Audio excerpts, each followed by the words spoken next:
Процесот на исламизација во Гора, како и во останатите области на Балканот, започнува со навлегувањето на османлиите. Областа Гора станува дел од Призренскиот санџак како нахија и како таква се споменува во пописниот дефтер од 1452 до 55 година. Во пописот од 1452-55 може да се забележи дека имињата на луѓето се скоро во целост словенски и христијански. Од тој период натаму може да се следат процесите на исламизација и миграција преку османлиските пописни дефтери. Но сепак е потребно поголемо истражување на документите, бидејќи повеќето од нив не се преведени и истражени. Повеќе автори меѓу кои спаѓаат Костич, Јастребов, Лутовац, Лимановски и други, главниот дел од процесот на исламизација во Гора го позиционираат во почетокот на 19-ти, па дури и во втората половина на 19-тиот век. Дел од нив како главни аргументи посочуваат народни преданија и кажувања на населението, аргументи кои не можат да се земат како историски факти. Едно од нив може да се најде кај Петар Костич за последната христијанка Божана, закопана во село Брод, според Костич, во 1856 година, бидејќи не можела да се раздели од незините деца кои преминале во ислам. Но се минимизира значењето или воопшто не се споменуваат оние преданија кои се спротивни со овие тврдења. Едно такво народно предание е дека Гора била исламизирана од Призренскиот санџабек Синан Паша уште во втората половина на 16-тиот век. Мал дел од српските научници се обидуваат да го наметнат мислењето дека примањето на исламот во Гора било извршено насилно. Во областа Гора, како и во секоја друга балканска земја и област, според Хаџи Василевич, локалното население нема ниту предание за себе како насилно исламизирано, ниту постојат одредени докази за ова тврдење. Преминувањето во ислам на населението е зголемено во периодот од 1557 до 1566 и особено изразено по укинувањето на Печката патриаршија и лошиот однос на Цариградската патриаршија спрема локалното население, кое било оптоварено со високи давачки и обврски спрема патриаршијата, која забранувала словенски свештеници и богослужба на словенски јазик во Гора. Во пописот од 1571 година во Гора може да се забележат 382 исламизирани семејства. Доколку се земе во предвид фактот дека во тој период најголемиот дел од селата во Гора бројат не повеќе од 10 куќи, може да се заклучи дека процесот на исламизацијата е започнат и воглавно завршен многу порано од втората половина на 19-тиот век. Секако дека преостанал одреден христијански елемент во поголемите населени места, кој се задржал од 19-тиот век, кога веројатно поради тешката финансиска положба, обид за намалување на даноците, како и честите кражби од албанските банди од локалните неплодни области, населени со албанско население, особено од љуманите, колективно преминува во ислам. Со ова се сакало да се издействува заштита од османлиската власт од постојаните грабежи, како и укинувањето на рачот и одредени вонредни давачки. Останатиот дел од христијанското население во Гора, кој не сакал да го прими исламот, го напуштал овој регион и се иселувал во Призрен и Сиринич, Штрбце денешно.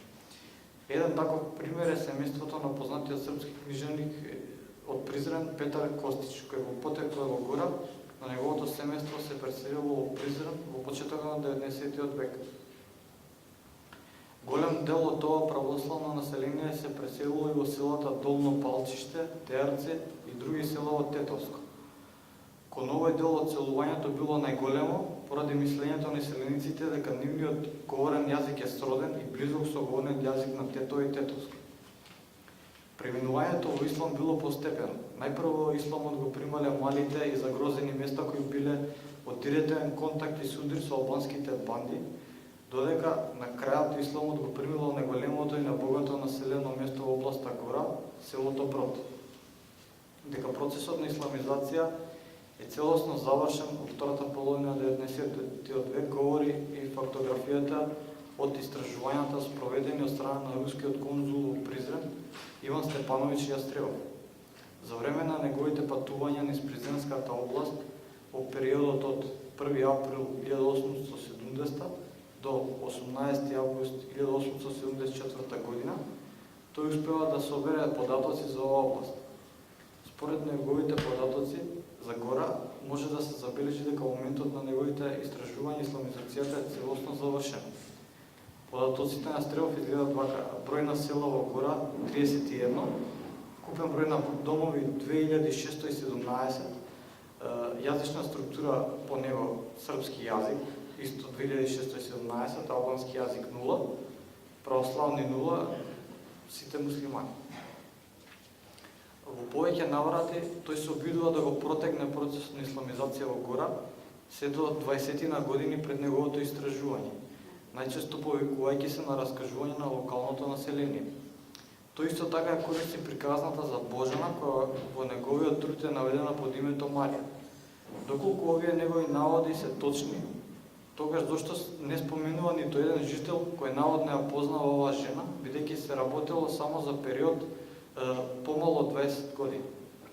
Друга контрадикторност во неговите наводи може да се забележи во неговата реченица: морам овде да кажам дека ни во Ополје, ни во Гора нема мноштво српски старини како што мислев. Доколку исламизацијата се случила во 19 век, како би било тоа можно? Уште една контрадикторност е неговото кажување дека по грижливо испрашување на горанците дошол до заклучок дека до пред 200 години во Гора немало ниту еден муслиман.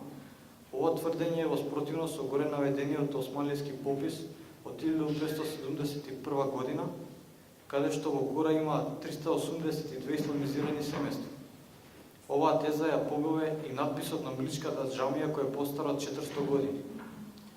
Овие контрадикторности се јавуваат кај Стрелов, освен поради некритичкиот пристап на добиените теренски податоци и поради користењето на српските автори од тоа време, чии дела наведувале на погрешни заклучоци за етничката припадност, обичаите и јазикот.